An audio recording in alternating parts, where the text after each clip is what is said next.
ለማርያም ስዕል የማይሰግድ ከቆመበት ስፍራ ይጥፋ፣ ስም አጠራሩ ማይታወቅ ይላል። በጠንቋዮች የተዘጋጁ ናቸው። ጠንቋዮች፣ አስማተኞች፣ መተተኞች ወደ ቤተክርስቲያን አሽልከው ያስገቡት ይህ መጽሐፍ ቅዱሳዊ የሆነ የስህተት አካሄድ ነው። የአጋንንት ተልእኮ ነው። ሰዎች አዳኛቸውን ባለማወቅ ስዕል ያድናል እያሉ ለማርያም ስዕል ክብር ለመስጠት የተደረገ አጋንንታዊ ትምህርት አለ። የተወለደችው እዚህ ሰሜን ሸዋ ነው ተብሏል። ማን?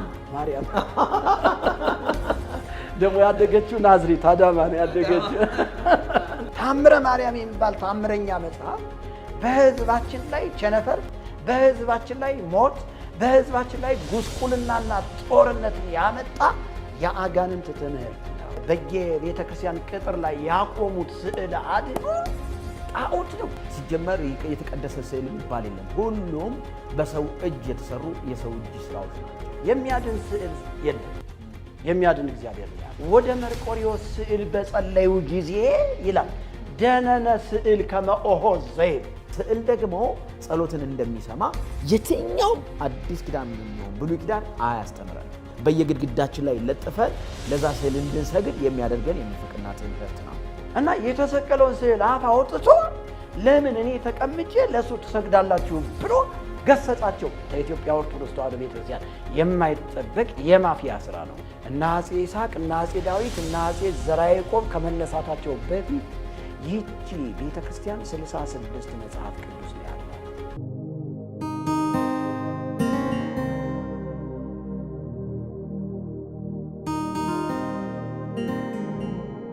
የተወደዳችሁ አድማጮቻችንና ተመልካቾቻችን በያላችሁበት የጌታ ሰላምና ጸጋ ይብዛላችሁ። ይህ በጽዮን ቲቪ ኢትዮጵያ እየተዘጋጀ የሚቀርብላችሁ የእውነት አምድ ፕሮግራማችን ነው። የጽዮን ቲቪ ኢትዮጵያን አዲስ ከሆናችሁ ሰብስክራይብ፣ ሼር እና ላይክ እያደረጋችሁ አገልግሎታችን፣ መልእክታችን ለሌሎች ተደራሽ እንዲሆኑ በአክብሮት እንጠይቃለን። ዛሬ ደግሞ ከወንድሜ ከመርጌታ ምስጢሩ ጋራ በዚህ አለን። ዛሬ አንዳንድ ሐሳቦችን እናነሳለን። አብራችሁን ቆዩ። ተባረኩልን። እንደምን አለ? እግዚአብሔር ይመስገን። ሁሉ ድንቅ ነው። ሁሉ ድንቅ። ዛሬ ደግሞ እንግዲህ ከቀሚስ ወጣ ብለህ በሱፍ ዘነጥ ብለህ መጥተሃልና ምንድን ነው ዛሬ? በጣም የብዙ ኦርቶዶክሳውያን ድምፅ እየበረታ ሲሄድ ከንቱ አንዳንዴም እንደዚህ ልገለጥ ልብሳቸውን እረፍት እንዲያልፍ ላድርገው ብዬ አውልቅልን የሚለው ጩኸት ስለበዛ አውልቅልን የሚለው አውልቅላቸው እና ወደፊት ያው ልለማመድና ሙሉ ለሙሉ አስረክባቸዋለሁ ብዬ አስባለሁ። ወስደህ ለቤተ ክህነት እና ዝክረ ኒቅያ እስከሚደርስ ድረስ እየጠበቅኩ መልካም። እስኪ ዛሬ አንድ ሐሳብ ላንሳና ከዛ አብረን አንዳንድ ነገሮች እናነሳለን። ባለፈው በጣም መነጋገሪያ የሆነ ግደሉት፣ እሰሩት፣ እናገኝሃለን፣ እንገልሃለን፣ እንቆርጣለን የሚሉ ኮሜንቶች በማህበራዊ ሚዲያ ሲመላለሱ አይቻለሁ። እንዲሁም ደግሞ በስልክ እየተደወለ ስልክ ያለማቋረጥ ይደወል ነበረ። አንዳንዶች ፖሊስ ነን፣ በዚህ ፖሊስ ጣቢያ ና እንፈልግሃለን ይሉ ነበር። እና ያ የሆነበት ምክንያት ደግሞ አንድ ስዕል ቀደህ ነበረ፣ የተክለ ሃይማኖትን ስዕል እና አንተ ለምን ቀደድከው?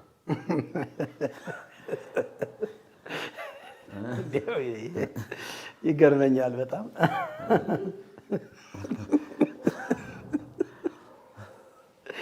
ግን ስዕል ማለት ስዕል አድህኖ ስዕል አድህኖ በመጀመሪያ ደረጃ ስዕል አድህኖ አይባልም። ስዕል አድህኖ ማለት የሚያድን ስዕል ነው። አሁን በጣም ብዙ ኦርቶዶክሳውያን መምህራኖች በዚህ በቲክቶክ ፕላትፎርም እየገቡ የዚህን የስዕል አድህኖን የአምላክነት ስፍራ የስዕል አድህኖን ክብር ከመጽሐፍ ቅዱስ እውነት ጋር እያገናኘን ጥያቄ ስንጠይቃቸው አይ ስዕል አድህኖ አይባልም ወደ መባል ገብተዋል። ምንድን ነው ስንላቸው ቅዱሳት ስዕላት ሰምተህ ከሆነ አንዳንድ በወንጌላውያን አማኞችም ተደብቀው የጭቃ ሾህ ታውቃለህ? በሀገራችን አዲስ አበባ አያውቁትም እንዲህ አይነቱን ነገርና የጭቃ ሾህ አታውቀውም። በጭቃው ላይ ስትጓዝ ግን በውስጡ የሚወጋ ሾህ አለው። መርዝ ነው፣ በጣም መርዝ። እና አንዳንድ ወንጌላውያን አማኞችን ከበር አድርገው በወንጌላውያን አማኞች ማሊያ የሚጫወቱ የስዕል አድኖ ደጋፊዎችም ገጥመውኛል። ምናልባት ብዙ ሚዲያው ላይ ለመታወቅ ብለው ሚዲያው ላይ ቅዱሳት ስዕላት ነው የሚባሉ የሚልና ቅዱሳት ስዕላት የሚባሉት ደግሞ ከመርካቶ ተገዝተው ጳጳሱ ከባረካቸው በኋላ ቤተክርስቲያን ከገቡ በኋላ ነው ይላሉ። ታዲያ እንደዛ ከሆነ በየመንገዱ እነዚህ ስዕላቶች ምናምን ተደርድረው እየተሸጡ ነው ያለ። አሁን በየቤተክርስቲያኑ ምናምን ብትሄድ በየንግሱ በየወርሃ ባሉ በየክብረ ባሉ ይሄ አቧራ እየጠጡ ከመርካቶ ምናምን ለመነገጃ ምናምን ነው የሚጠቀሟቸው። ቅዱሳት ስዕላት የሚባሉት ይሄ ደግሞ ክታብ የሚባለው ምንድነው ደግሞ ይሄ ሰኔ ጎልጎታ የሚባለው ሰይፈ ስላሴ የሚባለው ማህተብ የሚባለው በአጠቃላይ በየቤተ ክርስቲያኑ ምናምን ይሸጣል። እንዲያውም አንዳንድ ቦታ ላይ እንዲያውም ምንድነው እዛ ቤተ ክርስቲያን ላይ እንደዚህ ቅዱሳት ስዕላቶችን የምትፈልጉ ሰኔ ጎልጎታ ሰይፈ ስላሴ አትገፋፉ ይደርሳቸዋል። እየተተራመሰ ነው ሰው ተቀድሰዋል ተብሎ አባባርከውታል። አዎ ተባርኳል። በመስቀል ነው በመስቀል የተባረከ ከእንትን የመጣ ከደብረ ሊባኖስ ከግሸን ደብረ ከርቤ ምናምን ይባላል። ከዛ ሰው ሰጅ በቃ ያን ለማግኘት አትገፋፉ ይደርሳቸዋል። ከዛ እኮ ከቤተ መቅደስ ደግሞ መሽለጥ አድርጎ ያመጣዋል። ደግሞ ያ ሲያልቅ ማለት ነው። አየህ ህዝቡ የሚታለልበት ይሄ የማወናበድ ስራ የወንበዴዎች ስራ ነው። ይሄ ከቤተ ክርስቲያን ከአንድ ትልቅ ተቋም ከኢትዮጵያ ኦርቶዶክስ ተዋሕዶ ቤተ ክርስቲያን የማይጠበቅ የማፊያ ስራ ነው ወንድም አለም። እና ይሄንን ደግሞ የሰሙ አንዳንድ ወንጌል ያልበራላቸው ዴማሶች አሉ፣ ዴማሳዊ የሆኑ ሰዎች አሉና እነዚህ ሰዎች እዚህ የወንጌል አማኙን ማሊያ ለብሰው እዛ ጋር ደግሞ ተቀባይነትን ለማትረፍ ቅዱሳት ስዕላት ነው የሚባሉት እንጂ ስዕል አድኖ አይባሉም። መጽሐፉን ስንመለከተው ስዕል አድኖ ነው የሚል የእነሱ መጽሐፍ። ከዛም አልፎ እንዲያውም አፍ አውጥቶ ይናገራል ነው የሚለው። ስዕሉ አፍ አውጥቶ ይናገራል። አንዳንድ ስዕላቶች እኮ ወንድም አለም በጣም የሚገርም ነገር ጫማ አድርገህ ስትገባ እሪ ብለው ያለቅሳሉ። አሁን እዚህ በሰሞኑ እያነበብኩት ነበረ። ማለት ስዕሎቹ ናቸው እሪ ብለው የሚያለቅሱ። እሪ ብላ የማርያም ስዕል አለቀሰች። እንዴት ልነግርህ ምን ጎሎባት ነው?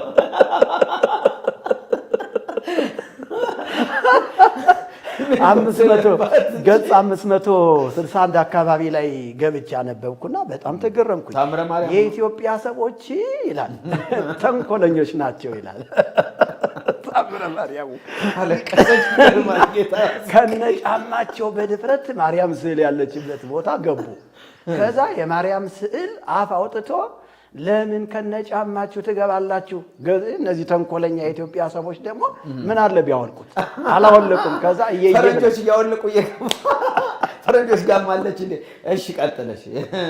እንግዲህ ምናልባት የኢትዮጵያዊቷ ማርያም ልትሆን ትችላለች። እንግዲህ ሚዲያ ላይ ሰምተህ ከሆነ ተወልዳ ያደገችው የተወለደችው እዚህ ሰሜን ሸዋ ነው ተብሏል። ማን ማርያም ደግሞ ያደገችው ናዝሬት አዳማ ነው ያደገችው።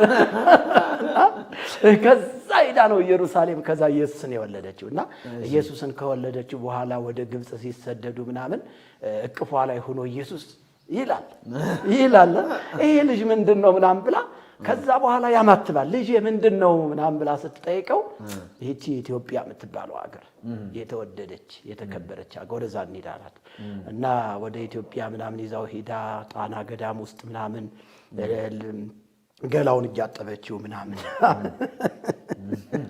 ከዛዛ ሻወር ይወስድበነ ዘበነ የሚባሉ ተረተኞች ዘቢ እሱ ነው እንዴ ታምረ ማርያምን የደረሰው? ከታምረ ማርያም የበለጠ ዲስኩር የተሸከመ ሰው ቢኖር ዘቤ ነው። በእውነት እግዚአብሔር ይገስጸው። ጌታ ምስክሬ ነው። በሰሞኑ ደግሞ ቲክቶክ ላይ ሰማሁትና ቶማስ ዘመራስ የሚባል ሰው 2 አህዮች ነበሩት አለ። እዚህ የኒቅያ ጉባኤው ላይ በሊቅነት ተመርጦ ቶማስ ዘመራስ በሊቅነት ተመርጦ እዛ ለማውገዝ ማለት ነው አሪዮስን ሊሄዱ ነገ ለመሄድ ዛሬ አዘጋጅቶ የሚጫነው መጽሐፍ ምናምን አዘጋጅቶ አንዱን የመጽሐፍ መጫኛ ነው፣ አንዱ ደግሞ ራሱ የሚጓዝበት ነው። የዛን ሰዓት ፕሌን የለም መኪና የለምና በአህያ ነው የሚንቀሳቀስ የነበረዋል።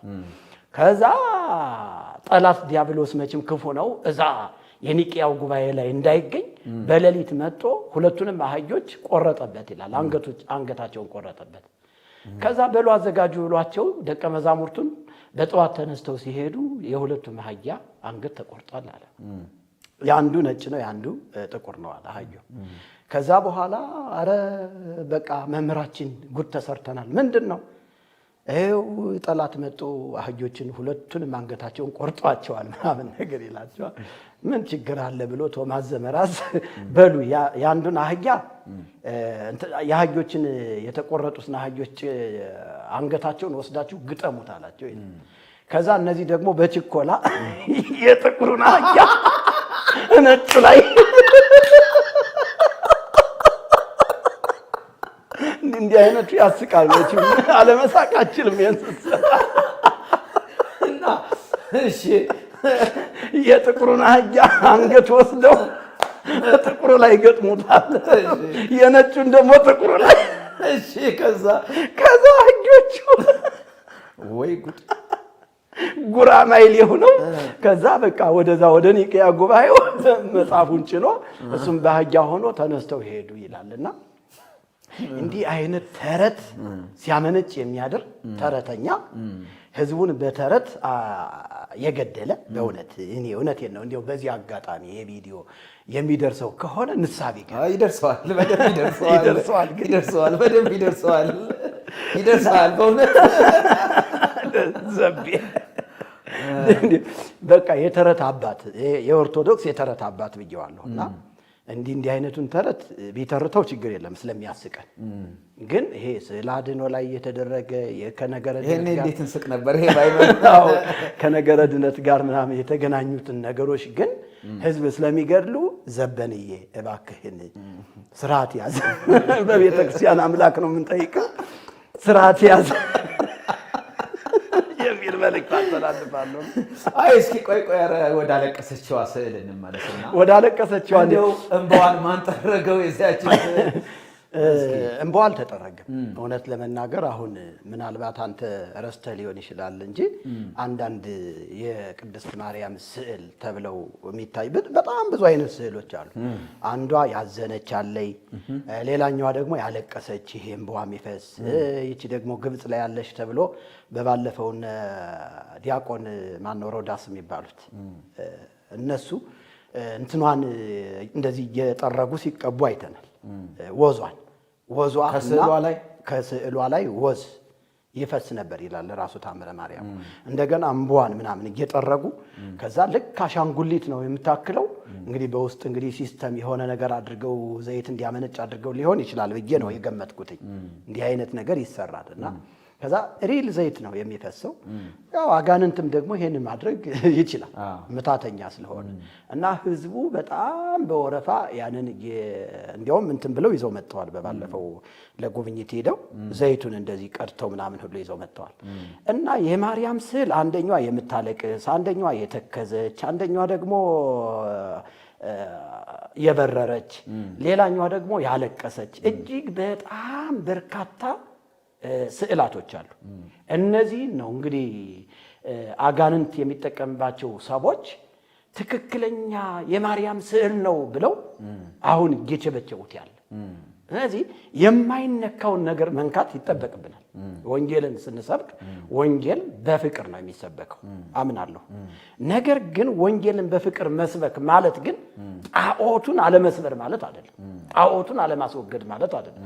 ጣዖቱን እያስወገድክ ግን የእውነት የሆነውን ወንጌል ደግሞ ለሰዎች በፍቅር ነው የምትሰብከው። አሁን በቃ እንትናችንን ነካ ምናምን ነካ፣ እግዚአብሔር ይመስገን እንኳን ተነካ። የተክለ ሃይማኖት ስዕል በመቀደዱ ምክንያት እስከ ትናንትናዋ ዕለት 122 ሰዎች ድነዋል። ሲለ ጌታ ክብር ስጥ። አሜን። እውነቴን ነው የምነግርህ። ከዚህ የበለጠ ቲክቶክ ላይ በጣም ብዙ ሰዎች ጌታን ሲቀበሉ ያለው እንዲያውም ያልጫልኩታል።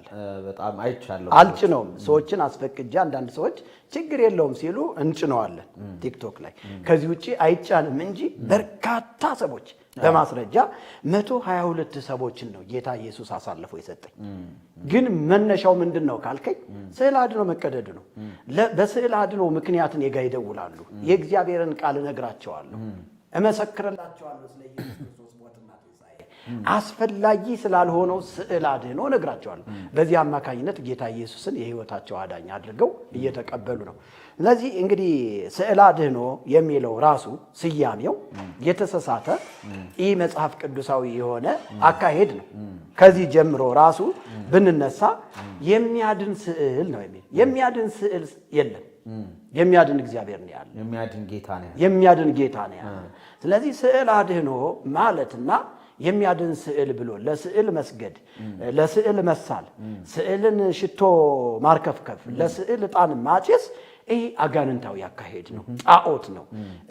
እዚህ ላይ ዛሬ አጋጣሚ እኔ አስቤበት አይደለም ስለጠየቅከኝ፣ ስለ ስዕል ስለጠየቅከኝ እዚህ ዚቅ የሚባለው መጽሐፍ ላይ ለምን አንዳንድ ሐሳቦችን አላካፍልህም። እዚህ ገጽ 79 ላይ የህዳር መርቆሪዎስ ዚቅ እንደዚህ ይላል። ጸለዩ ባስልዮስ ወጎርጎሪዎስ አበ ስዕሉ ለቅዱስ መርቆሪዎስ ደነነ ስዕል ከመኦሆ ዘይብል ሰሞሙ ጸሎቶም ወቀተለ ጸሮሙ ይላል። እንግዲህ ይሄ አልተተረጎመም። እስኪ ተርጉምልን። ብቸኛው የኢትዮጵያ ኦርቶዶክስ ተዋሕዶ ቤተክርስቲያን የዜማ መጽሐፍ ነው። በወርሃ በዓል በክብረ በዓል በጸናጽል በመቋሚያ በወረብ ካህናቱ ሊቃውንቱ ላባቸውን ጠብ እያደረጉ የሚያዜሙት የዜማ መጽሐፍ። ስለዚህ ይሄ ወደ ትርጓሜ ሲመጣ ጸለዩ ባስልዮስ ወጎርጎሪዎስ አበ ስዕሉ ለቅዱስ መርቆሪዎስ ባስልዮስና ጎርጎሪዎስ የሚባሉ ሰዎች ወደ መርቆሪዎስ ስዕል በጸለዩ ጊዜ ይላል ደነነ ስዕል ከመኦሆ ዘይብል ስዕሉም ጸሎታቸውን ሰማና ዘንበል አለና ይላል። ምኑ ስዕሉ ጸሎታቸውን ሰማና ምን አለው? ደነነ ስዕል ደነነ ዘንበል አለ ማለት ነው። ደነነ ስዕል ከመኦሆ ዘይብል እሺ እንደሚል ስዕሉም ዘንበል አለና ጸሎታቸውን ተቀበለ። ስዕሉ ጸሎታቸውን ሰምቶ ዘንበል አለና የመርቆሪዎስ ስዕል የሚጸልዩ ማለቱ ሲገርም የመርቆሪዎስ ስዕል ከዛ ደግሞ ጸሎታቸውን ሰማና ይላል ወቀተለ ጸሮሙ ጠላቶቻቸውን ገደለላቸው ይላል። እግዚአብሔር ያሳይ። ወቀተለ ጸሮሙ ተመልከት። እንግዲህ ጸሎትን የሚሰማ ገጹንም እና ምዕራፉን ንገረን እስኪ። ገጽ 79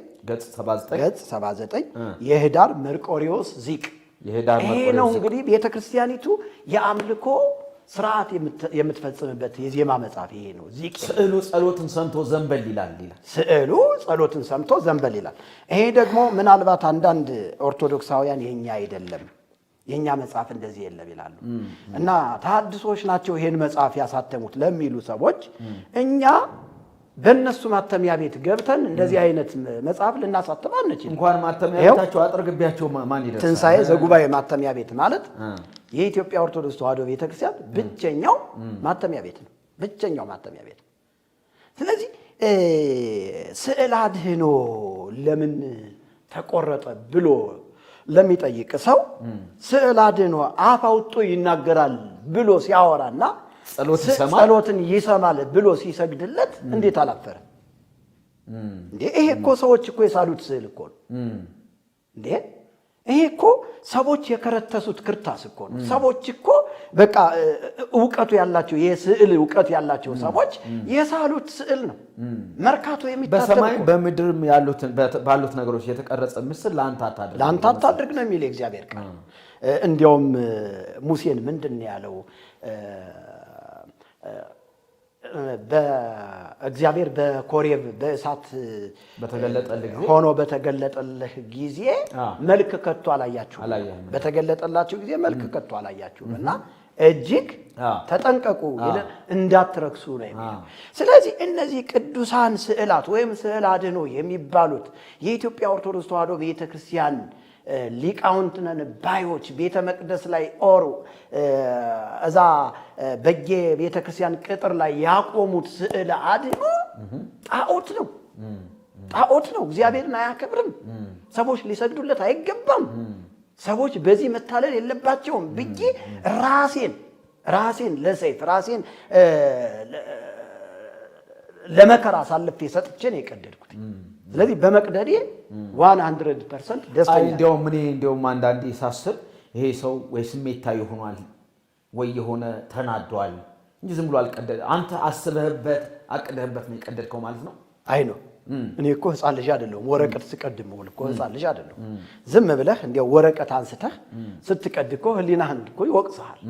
እንግዲህ ገድለ ተክለ ሃይማኖትን ነው ሳስተምርበት ይዋልኩ። ቀኑ ሙሉ ቲክቶክ ላይ በገድለ ተክለ ሃይማኖት ዙሪያ ገድለ ተክለ ሃይማኖት ላይ ስታነብ የዘላለም ሕይወት የሚሰጥ እንደሆነ ብቸኛ መድኃኒት እንደሆነ እንደገና ሚሳብሳቢ እንደሆነ ያንን ሳስተምር ቀኑ ሙሉ ዋልኩና መንፈስ የተበሳጨ ጳውሎስ በአቴና እነዚህ ጣዖት አምላኪ ሰዎችን ጣዖትን ሲያመልኩ በተመለከተ ጊዜ መንፈሱ ተበሳጨበት የሚል ቃል አለ። መንፈሱ ተበሳጨበት። ልክ እንደ ጳውሎስ መንፈሴ ነው የተበሳጨው። መንፈስ ቅዱስ ይሄ ስዕል አድኖ የሚባለው አስፈላጊ አይደለም፣ አዋርደው ነው ያለኝ። አዋርደው ሕዝቤ ታስሮበታል፣ ሕዝቤ ተይዞበታል። ስለዚህ ይሄ አስፈላጊ እንዳልሆነ ንገርልኝ ነው ያለ መንፈስ ቅዱስ።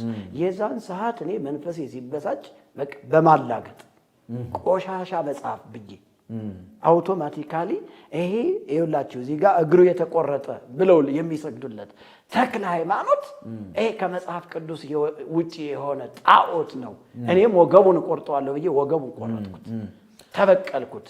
ስለዚህ ያን በማድረጌ 3 አይነት ሰዎች ናቸው የተፈጠሩት። ምን አይነት? የመጀመሪያዎቹ እውን ስዕል አድኖ አይገድልም ወይ? እንግዲህ ስዕል አድኖ እጃችሁን ሳትታጠቡ እንዳትነኩ፣ ከሴት ጋር ተገናኝታችሁ ከሚስቶቻችሁም ጋር ተገናኝታችሁ እንዳትነኩ ትቀሰፋላችሁ፣ እጃችሁ ይቆረጣል እየተባልን ያደግን ሰዎች ነን። ይሄ ከንቱ የሆነ ስብከት ስንሰበክ የኖርን ሰዎች ነን። በዚህ ሁኔታ ሰዎች እንዴ ይህ መናፍቅ የአባታችንን የተክለ ሃይማኖትን ስዕል አድኖ ሲቀደው እንዴት አልተቀሰፈም? እንዴት አልተቀሰፍክም?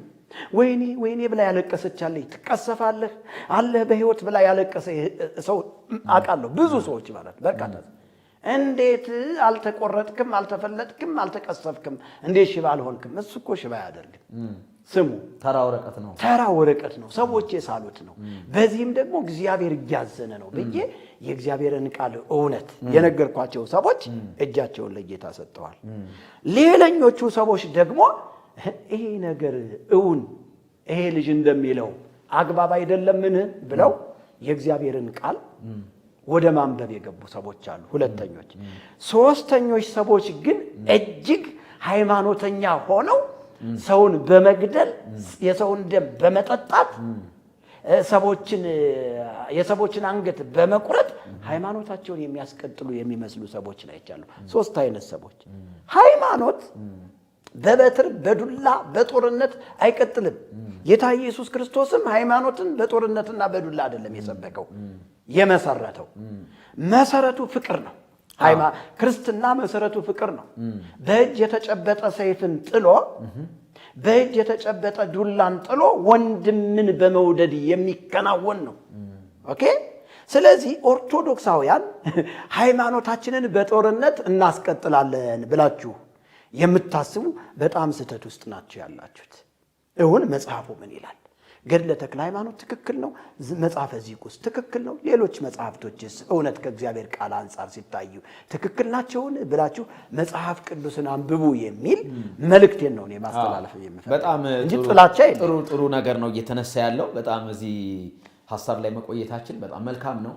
እንግዲህ ስለ ስዕል አድኅኖ ቅድም እንዳልከው ነው። አሁን በየማህበራዊ ሚዲያው አንዳንድ ለማሻሻል እየሞከሩ ነው። አይ ስዕል አድኅኖ ሳይሆን ቅዱሳት ስዕላት ነው የሚባሉት እያሉ ለማሻሻል ምናልባት ዝክረ ኒቂያ እንደዛ ብሎ ሊያስተካክልላቸው ይችላል ከነሱ ጩኸት የተነሳ አናቅም ቀጣዩ ዝክረ ኒቂያ ግን እስካሁን ድረስ መጽሐፉ የሚለው ቅዱሳት ስዕላት ሳይሆን የሚለው ስዕለ አድኅኖ ነው እንደዛ ከሆነ መቅድመ ተአምርን እንየው ለምሳሌ ብዙ ቢባልም በጣም ብዙ ወንጌላውያን አይን ላይና ጆሮ ላይ አፍ ላይ የደረሰ ቢሆንም መቅድመ ተአምሩ ምንድነው የሚለው እንዴ ለማርያም ስዕል የማይሰግድ ከቆመበት ስፍራ ይጥፋ ስም አጠራሩ ማይታወቅ ይላል አየው አይደለም ለምንድነው ለማርያም ስዕል ሰዎች ሳይሰግዱ ሲቀሩ ስም አጠራራቸው እንዲጠፋና ትውልዳቸው እንዲደመሰስ እዛጋ እርግማን የተቀመጠው ስለዚህ ስዕል አድኖ ብሎ መጥራት አይቻልም ብለው ያሉ ሰዎች እንዴ ስዕል አድኖ ቅዱሳት ስዕላት ቢባሉ የተቀደሱ ስዕላቶች ቢባሉ ነገር ግን ለተቀደሱ ስዕላቶች የማይሰግድ ሰው ከቆመበት ስፍራ ይጥፋ ስም አጠራሩ ሲጀመርም እኔ እንደው ቅዱሳት ስዕላት መባል ይችላል ወይ ስትል ቅዱሳት ስዕላት የሚባል ነገር የለም አንድ ነገር ላሳይህ ታላቅ መጽሐፍ በገበያ ላይ ዋለ በማር የተለወሰ መርዝ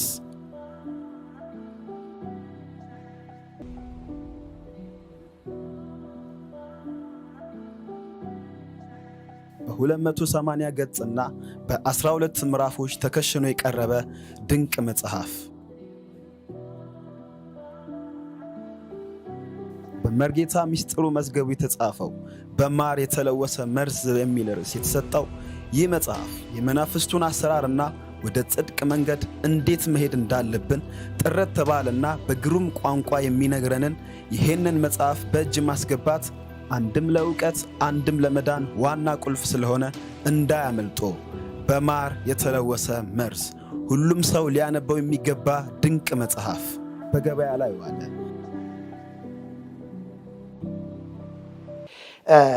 እንግዲህ ቅዱሳት ስዕላት ወይም ደግሞ ንዋየ ቅድሳት ማለት የተቀደሱ ወይም የተለዩ ዕቃዎች ማለት ነው እንግዲህ ንዋየ ቅድሳት ማለት የተለዩ ገንዘቦች የተለዩ ዕቃዎች ማለት ነው ትርጓሜው ንዋይ ማለት ገንዘብ ነው ዕቃ ነው ኦኬ ስለዚህ የተለዩ ለአንድ ዓላማ የተለዩ በብሉይ ኪዳን ለአንድ ዓላማ የተለየ ዕቃ አለ በብሉይ ኪዳን እውነት ነው በብሉይ ኪዳን ለአንድ ዓላማ የተለየ የአገልግሎት ማከናወኛ ዕቃ አለ ስለዚህ ወደ አዲስ ኪዳን ስንመጣ ግን ቁስን እግዚአብሔር አልቀደሰም ሰዎችን ነው በደሙ የቀደሰው አሁን ወደ አዲስ ኪዳን ያንን ነገር አምጥቶ የተቀደሱ ስዕላቶች የተቀደሱ ንዋየ ቅድሳቶች ብሎ መናገር ባዕድ ነው ከእግዚአብሔር ቃል አንፃር ሲታይ ይህ መጽሐፍ ቅዱሳዊ ነው አሁን እንግዲያውስ ንገረኝ ካልክ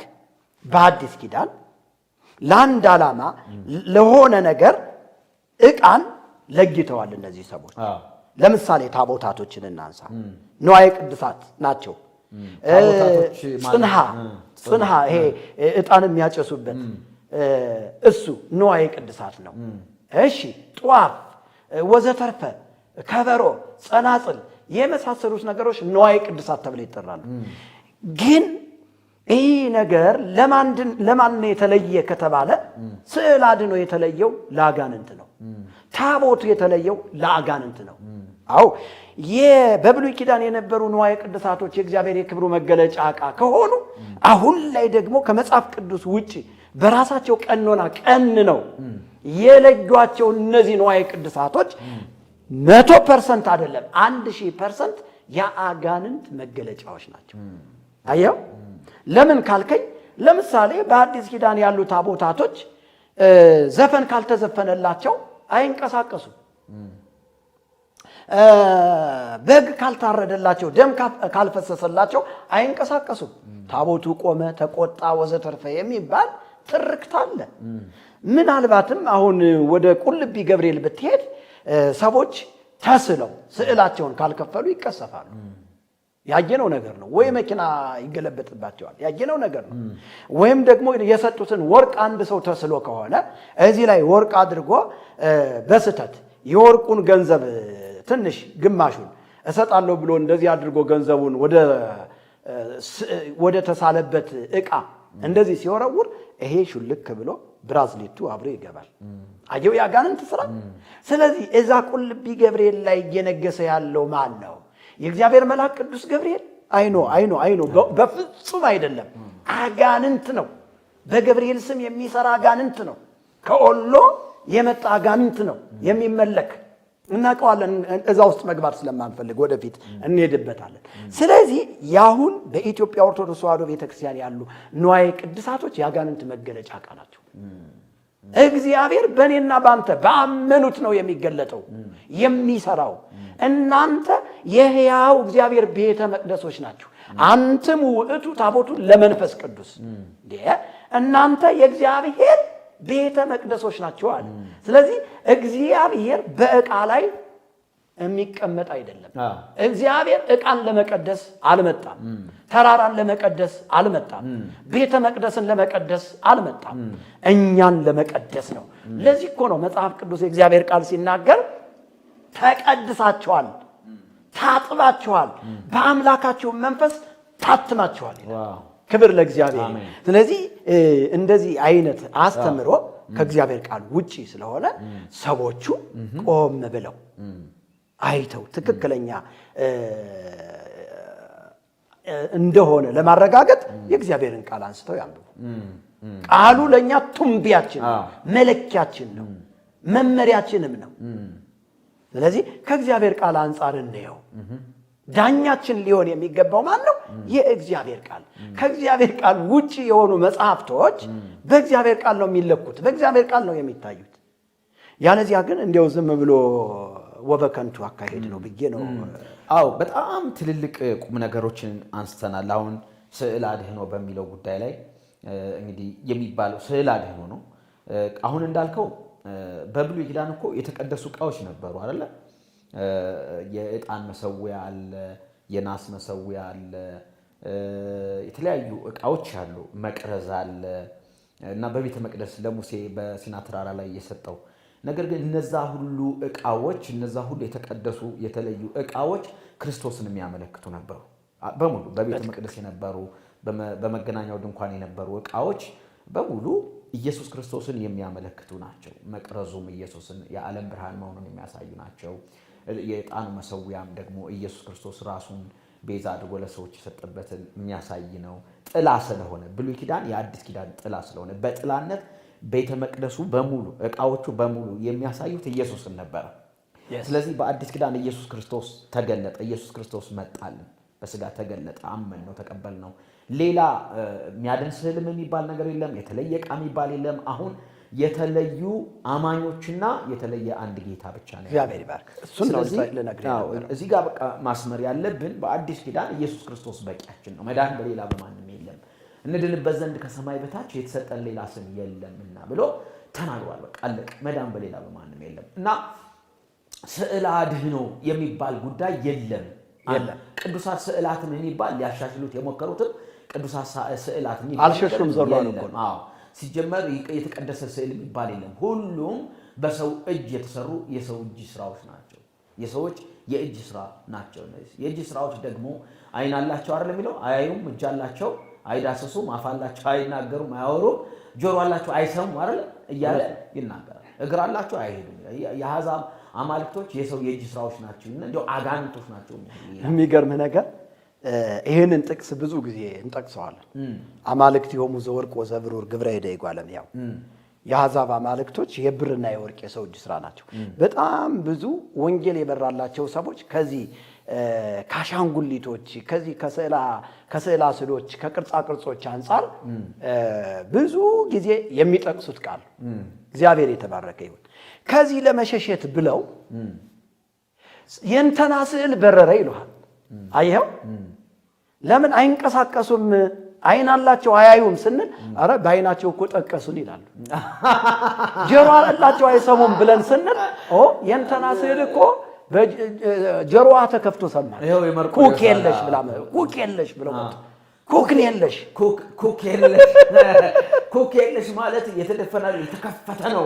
አዎ አንዳንድ ጊዜ ይሄ ቆሻሻ እዚህ ምናምን እናወጣለን እኮ እኛ እና የላትም እሷ ኩልል ያለ ነው። በቃ ምንም ንጽሕተ ንጹሐን የተደፈነ አይደለም ክፍት ነው ለማለት ኮኬለሽ ማርያም። ከዛ ሌላኛው ወደ ሚካኤል ሄድልኝማ የሚካኤል ስዕል አንድ ጊዜ እነዚህ አስተራኒቆስና ዱራታውስ የሚባሉ ባለ ሀብቶች በገንዘብ የከበሩ በየወሩ የቅዱስ ሚካኤልን ዝክር የሚዘክሩ ካህናቱን ጠርተው የሚያበሉ ሰዎች ናቸው።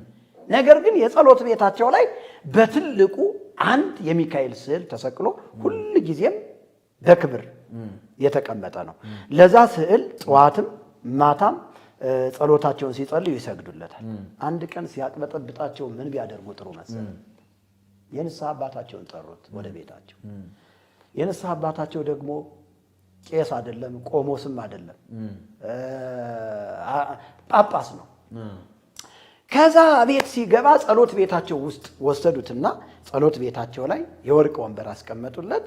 እዛ የወርቅ ወንበር ላይ ቁጭ አለ ይላል። ከዛ ጉልበቱን ለመሳም ተንበርክከው ጉልበቱን ለመሳም ሲሰግዱ ይሄ የተሰቀለው ስዕል በቅናት እንዴት እኔ ተቀምጬ ለሱ ትሰግዳላችሁ ብሎ አፍ አውጥቶ ገሰጻቸው። የሚካኤል ስዕል አንተ ምን አይነት ድንቁርና ነው ግን! በእውነት እንዲህ አይነት ደናቁርቶች ህዝባችንን እያደነቆሩት ነው ያለ። በእውነት እነዚህ ደናቁርቶች ናቸው። እግዚአብሔር ምስክሬ ነው። አጋንንት እንዳይሰሙ ጆሮአቸውን ደፍኗቸዋል። እና የተሰቀለውን ስዕል አፍ አውጥቶ ለምን እኔ ተቀምጬ ለሱ ትሰግዳላችሁ ብሎ ገሰጻቸው። ከዛሳ ሊለማመኑት ቢሉ ኖ ከዚህ በኋላ ከእናንተ ጋር ህብረት የለኝም ብሎ ቤቱን ሰንጥቆት ተመልከት በረረ። እንዲያውም የሚለው ሰንጥቆ እንዲያውም ማለት ነው እንዳሞራ ነው የሚለው። እግዚአብሔር ምስክሬ ነው፣ ገብቶ ማንበብ ይቻላል። እንዳሞራ በረረና ይላል። ቤቱን ሰንጥቆ በረረና ቀጥ ብሎ የሚካኤል ቤተክርስቲያን ገባ። የሚካኤል ቤተክርስቲያን ደግሞ መጀመሪያም ያለ ቦታው ነበር ማለት ነው። ያለ ቦታው ነበር መጀመሪያም እሱስ ያው ዛም ካነገሱት ችግር የለውም። በነገሰበት ቁጭ ላይ በነገሰበት ይላል ነው ሲጀመር። አዎ በነገሰበት ነው አጋንንት ራሱን የሚገልጠው። ከዛ ያለ መሰቀያ ሄዶ ግርግዳ ላይ ተሰቀለ ይላል። እዚህ እኮ መስቀያ ሚስማር ላይ አድርገው ነው አይደል የሰቀለ። ከዛ ባለሀብቶች ናቸው በግርግዳ ሚስማር ወይም እንግዲህ የዛን ሰዓት መብሻው ምናምን የለም መችስ ወይ በእንጨት ነው የሰቀሉት ባለሀብቶች ቢሆኑ። ከዛ ያለ መሰቀያ ተሰቀለ። አውቶማቲካሊ ደግሞ ስዕሉ ወደ ዛፍ ተቀየረ የሚለው ነው የሚገርመኝ። አይምታት ወደ ዛፍ ተቀይሮ መልካም ፍሬ አፍርቶ ይላል። ያንን ፍሬ እየቆነጠሉ ቅጠሉን እየቀነጠሱ የበሉ ሁሉ ከበሽታቸው ይፈወሱ ነበር። አጋንንት ያለባቸው ደግሞ አጋንንታቸው እየለቀቃቸው ይሄድ ነበር ብለው እዚህ ድርሳነ ሚካኤል ላይ አስፍረውታል፣ ጽፈውታል እነዚህ ምታተኞች። ስለዚህ እኛ ድርሳነ ሚካኤል የአጋንንት መጽሐፍ ነው፣ ታምረ ማርያም የአጋንንት መጽሐፍ ነው፣ ገድለ ጊዮርጊስ የአጋንንት መጽሐፍ ነው ስንል በቃ ሃይማኖታችንን ይሳደባል። እኔ እኮ ኦርቶዶክሳውያን ቢረዱኝና መጽሐፍ ቅዱስ ቢያነቡ እንደሚሸልሙ ይታወቃል። ህይወታቸውን ነው የምታደገው። እና አንዳንድ ሰዎች ማታ ላይ አንድ ሰው ደወለልኝና ምን አይነት ለወንጌል የጀገንክና የቆረጥክ ሰው ነህ አለኝ። እኔ ያንተን ምስክርነት ካየሁ በኋላ መጽሐፍ ቅዱስ ማንበብ ጀመርኩ አለ። ይሄ ሰው በቃ እንደ አባቶች እንደ ሐዋርያቱ ራሱን አሳልፎ ለወንጌል የሰጠ ነው ብዬ ተረዳሁ አለ። ምን አለ ኦርቶዶክሳውያን እንደኔ ቢረዱ ብዬ አሰብኩ አለኝ። እና ወዲያውኑ በውስጥ መስመር ነበር በቴሌግራም ነበር የምንጻጻፈው። አውቶማቲካሊ ጌታ ኢየሱስን ሕይወቱ አዳኝ አድርጎ ተቀበለ ማለት ነው። እና ኦርቶዶክሳውያን በእውነት የእግዚአብሔርን ቃል አንብቡ። ከእግዚአብሔር ቃል ውጪ የሆኑ ገድላቶች፣ ድርሳናቶች የሚደግፉት ጥንቆላን ነው። እና ከእንደዚህ አይነት የጥንቆላ የአጋንንት የጣዖት አምልኮ ውጡ እላቸዋለሁ። አሁን እስካሁን ካነሳ ነው እንግዲህ ከዚህ ከስዕል አድህኖ ጋር በተያያዘ ስለ ስዕል ያሉ በጣም የተዛቡ አመለካከቶች ምንድን ናቸው? ጥቂት አሁን ካነሳ ናቸው። ያው ብዙ ነገሮች እንዳሉ እናውቃለን። ግን አሁን ካነሳ ናቸው እንደው ተመልካቾች እንዲረዱ ይህን ቪዲዮ የሚሰሙ በደንብ እንዲገነዘቡ ስለ ስዕል አድህኖ ወይም ደግሞ ስዕል ስለሚባለው ነገር በጣም የተሳሳቱ አመለካከቶችና ትልቅ የምንፍቅና ትምህርትን የሚያስተላልፉ ሐሳቦች ምንድናቸው? ስዕሉ የመርቆሬዎስ ስዕል አሁን ካነሳ ነው ከዚህ መጽሐፍ ስዕሉ ጸሎታቸውን ዝቅ ብሎ ጸሎታቸውን ሰምቶ ዝቅ ብሎ ዘንበል ብሎ ጠላቶቻቸውን ገደለላቸው ይላል። አሁን ከዚህ በጣም ትልቁ የምንፍቅና ትምህርት ምንድነው? ከዚህ ከስዕል ጋር ወይም እነሱ እንደሚሉት ስዕል አድህኖ ከሚሉት ጋር ተያይዞ ስዕል ጸሎትን ይሰማል። እንግዲህ መጽሐፍ ቅዱስ ደግሞ ምንድነው የሚለው ካለ እግዚአብሔር ምን አለ? በኤርምያስ 33 ቁጥር 3 ላይ ወደኔ ጩሁ አይደለ? ወደኔ ጩሁ እኔም እሰማችኋለሁ። ወደኔ ጩህ እኔም እሰማሃለሁ፣ አንተም የማታውቀውና ታላቅና ኃይለኛ ነገር አደርግልሃለሁ ብሎ ይናገራልና ወደኔ ጩህ ነው። እግዚአብሔር ሁሉ ጊዜ ወደኔ ጩህ። መዝሙረ ዳዊትም ሲናገር ይህ ችግረኛ ሰው ጮኸ፣ እግዚአብሔርም ሰማው፣ ከመከራ ሁሉ አዳነው። ዳዊት በሌላ ስፍራ በ40ኛው ምዕራፍ ላይ ሲናገር ቆይቼ እግዚአብሔርን ደጅ ጠናሁት፣ እርሱ ዘንበል አለልኝ። መጽሐፍ ቅዱስ የሚያስተምረን ጸሎት ወደ እግዚአብሔር እንደሚደረግ እግዚአብሔር ደግሞ ጸሎትን እንደሚሰማ እንጂ ጸሎት ወደ ስዕል እንደሚደረግና ስዕል ደግሞ ጸሎትን እንደሚሰማ የትኛው አዲስ ኪዳን የሚሆን ብሉይ ኪዳን አያስተምረንም። ይሄ ትልቅ ምንፍቅና ክህደት ነው። አይናችንን ከእግዚአብሔር ላይ እንድናነሳና ሄደን ስዕል ላይ ከዚህ ቅድም እንደምትለው መርካቶ ላይ ከምንገዛው ስዕል ላይ አይናችን አድርገን እሱ ላይ ለተቀን ተንበርክከን ወደ እሱ እንድንሰግድ ጸሎትን ወደ ስዕል እንድናደርግ በየግድግዳችን ላይ ለጥፈን ለዛ ስዕል እንድንሰግድ የሚያደርገን የምንፍቅና ትምህርት ነው። ይሄ ትምህርት አይናችን ወደ እግዚአብሔር እንዳናነሳ፣ ጸሎት ልብ ወደ እግዚአብሔር እንዳያዘነብል፣ እግዚአብሔር እንዳይፈልግ፣ ነፍስ እግዚአብሔርን በመፈለግ ደስ እንዳትሰኝ ሁልጊዜ ስዕል ፊት እንድንደፋ እንድንበረከክ የሚያደርገን የተረገመ ትምህርት ነው ማለት ነው። ትልቁ ስህተት። ሌላው እንደው ቅድም ፈገግም ያሰኘን ደግሞ ዘናም ያደረገን ስዕሏ አለቀሰች ተብሎ ምንድነው? በእርግጥ እኛ ፈገግ አልንበት እንጂ እኛ ዘና አልንበት እንጂ ትምህርቱ ግን አደገኛ ነው። ለምንድን ነው ስዕሏ አለቀሰች የተባለው? እና አሁንም ቅድም እንዳልነው ነው። ትሰማለች። የሐዘን ነገር ሲነሳ ታዝናለች፣ ትደሰታለች፣ ስትፈልግ ትደሰታለች፣ ስትፈልግ ስሜት አላት ተባለ። ስሜት አላት እያለ ነው። አየው። ስለዚህ ይሄ አይነት አስተሳሰብ በሰዎች አይምሮ ውስጥ ካለ ለዛ ነገር ጥንቃቄ እንዲደረግ የሚያደርግ ክህደት ነው እና በጣም እነዚህ በረረ ስዕሉ በረረ በቃ ማለት ደግሞ ክፋቱ በቅናት መሆኑ አየ ከጳጳሱ ምኑ በልጦ ስዕሉ በልጦ ማለት ነው። እንደውም በነገራችን ላይ እኮ እኛን የሚያክል ነገር እኮ የለም። እኛ እኮ በእግዚአብሔር መልክና በእግዚአብሔር ምሳሌ የተፈጠርን ሰዎች ነን። በእግዚአብሔር መልክና ምሳሌ የተፈጠርን ሰዎች ብቻ ሳንሆን ቅድም እንደተናገርከው በውስጣችን የእግዚአብሔር መንፈስ ያለብን፣ የእግዚአብሔር መንፈስ የሚኖርብን፣ የእግዚአብሔር የክብሩ መገለጫዎች፣ የእግዚአብሔር የክብሩ ማደሪያዎች ነን እኛ። ከስዕል ጋር ልንወዳደር የሚገባን ሰዎች አይደለንም። ለዚህ ነው በቅድስና እንድንኖርም መጽሐፍ ቅዱስ የሚያስተምረን። ሊሰገድለት ባይገባውም ጳጳሱ ሊሰገድለት ባይገባውም፣ ነገር ግን ከስዕል ሰው ይበልጣል። ወንጌል ገብቶት ቢሆን ማንኛውም ሰው በቃ ማለት ሰው እኮ በእግዚአብሔር መልክና በእግዚአብሔር ምሳሌ የተፈጠረ ነው። ክቡር ነው ሰው። የእግዚአብሔር ክብር ከስዕል ጋር የምናወዳድረው ስዕል እኮ ሰው ነው የሳለው። ሰው ጫር አድርጎ በጥበብ ሳለው ስዕሉን። እና ተመልካቾችና አድማጮች ከዚህ መረዳት ያለባቸው ነገር ምንድነው? ስዕል አድህኖ ወይም ደግሞ ስዕል የሚባል ይሄ አጋንንት ያመጣልን የተረገመ አስተሳሰብ ነው። ስለዚህ ከዚህ አስተሳሰብ መውጣት አለባቸው። ሐዋርያው ጳውሎስ ለቆሮንቶስ ሰዎች ሲናገር ምንድነው ያለው? የክብሩ ወንጌል ብርሃን እንዳይበራላቸው የዚህ ዓለም አምላክ የማያምኑትን ሰዎች አይምሮ አሳወረ ብሎ ይናገራል። የክብሩ ወንጌል እንዳይበራ። አሁን ይሄ ሁሉ ምንድነው? ለምን መጣ ሲባል ሰዎች ባልተረዱትና ባልተገነዘቡት መንገድ አጋንንት ምን አደረገባቸው ማለት ነው? አዚም አደረገባቸው፣ አይምሯቸውን አሳወረ፣ ለስዕል ሲሰግዱ እንዲኖሩ ያደርጋቸዋል ማለት ነው። ይሄ በጣም ትልቅና አደገኛ የተረገመ ትምህርት ስለሆነ ሰዎች ከስዕል አድህነው ወይም ደግሞ ስዕልን ከማምለክ ወደ ስዕል ከመስገድ እንዲወጡ በዚሁ እኔ ጥሪ ማቅረብ ፈልጋለሁ። ምናልባት ይሄንን ሐሳባችንን ለመጠቅለል እንደው የመጨረሻ የምትለውን ነገር ልስማና ከዛ በሌላ ቪዲዮ ደግሞ እንመለሳለን። እሺ እግዚአብሔር ይባርክህ። እኔ አሁንም ትውልድ እንዲነቃ ነው የምፈልገው።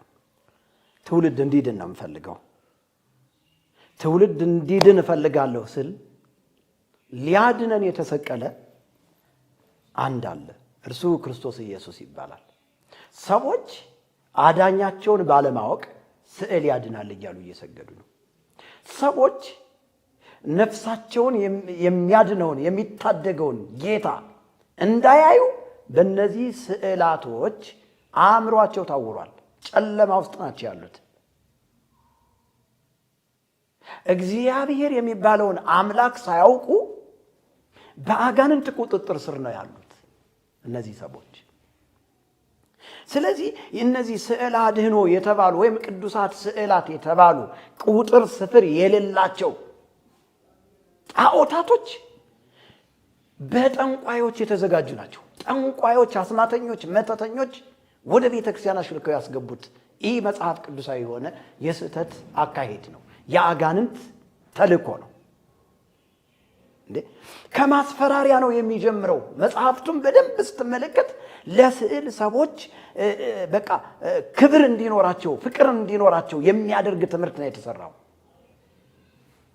ወእሰግድ ካይበ ለድንግልናኪ ክልኤ ወእሰግድ ስልሰ ለስዕልኪ ቅድመ ጉባኤ ዘኢሰገደ ለስዕልኪ አስሪጾ እማኤ በስጋው ወመነፍሱ ይርከብ ትንሣኤ። ሰው እኮ እንደዚህ ሲባል እኮ ይሰቀጥጠዋል ወንድሜ። በሁለት በኩል ድንግል ነሽና 3 ጊዜ እሰግድልሻለሁ፣ በፊትሽ 3 ጊዜ እሰግድልሻለሁ። ለስዕልሽ ከመስገድ ወደ ኋላ ያፈገፈገ ሰው ቢኖር በነፍሱም በስጋውም ትንሣኤ አያገኝም። ለስዕሏ ያልሰገደ ወንድሜ፣ ይህንን የሚሰማ የሀገሬ ገበሬ በነፍሴም በስጋዬ ትንሣኤ የማጣ ከሆነ ለአንቺ ስዕል ስደፋ እኖራለሁ። እሰግድ ለኪ ወእየድሰኪ ለፀሐይ ጽድቅ ሰረገላው ለአዳም ጥንተ ተስፋው ለበላይ ሰብ ቤዛው በጌታ በኢየሱስ ስም የተወጋ ይሁን። ድሮ አሜን ነበር ብለው አይደለ? እኔ አሁን ደግሞ በጌታ በኢየሱስ ስም ወጋሁት። እስኪ አሜን በል። አልተተረጎመልኝም ማለት ነው። እንዲሁ አድማጮችም እንዲሰሙ ተርጉመው። በጣም ጥሩ። እሰግድ ለኪ 3 ጊዜ እሰግድልሻለሁ። ሙሽራ ከጫጉላው እንደሚወጣ ልክ እንደዚያ አሸብርቀሽ ያለሽ አንቺ ማርያም ስዕል፣ የማርያም ስዕል አሸብርቃ ላለችው ለማርያም 3 ጊዜ እሰግዳለሁኝ። ተመልከት። ስለዚህ ለማርያም ስዕል ክብር ለመስጠት የተደረገ አጋንንታዊ ትምህርት አለ። በማስፈራሪያ ነው የሚጀምረው። ታምረ ማርያሙን ብቻ በመስማት ስጋው ደሙን መቀበል ተቀብያለሁ ብሎ ማመን እንደሚቻል ተደርጎ የተጻፈ እንዴ! ታምረ ማርያም የሚባል ታምረኛ መጽሐፍ በሕዝባችን ላይ ቸነፈር፣ በሕዝባችን ላይ ሞት፣ በሕዝባችን ላይ ጉስቁልናና ጦርነትን ያመጣ የአጋንንት ትምህርት ነው። ስለዚህ የተወደዳችሁ ኦርቶዶክሳውያን ምእመናንና ምእመናት፣ እናቶችና እህቶች፣ አባቶችና ወንድሞች ከእንደዚህ አይነት የአጋንንት ትምህርት ነፃ ሊያወጣችሁ የሚችል ክርስቶስ ኢየሱስ ነው፣ ቃሉ ነው። መጽሐፍ ሲናገር ሮሜ 10 ቁጥር 17 ላይ እምነት ከመስማት ነው፣ መስማትም በእግዚአብሔር ቃል ነው ነው የሚለው። በተክለ ሃይማኖት ገድል ነው አይልም፣ በድርሳን ነው አይልም፣ በዚቅ ነው አይልም፣ ወዘተርፈ በስዕል ነው አይልም።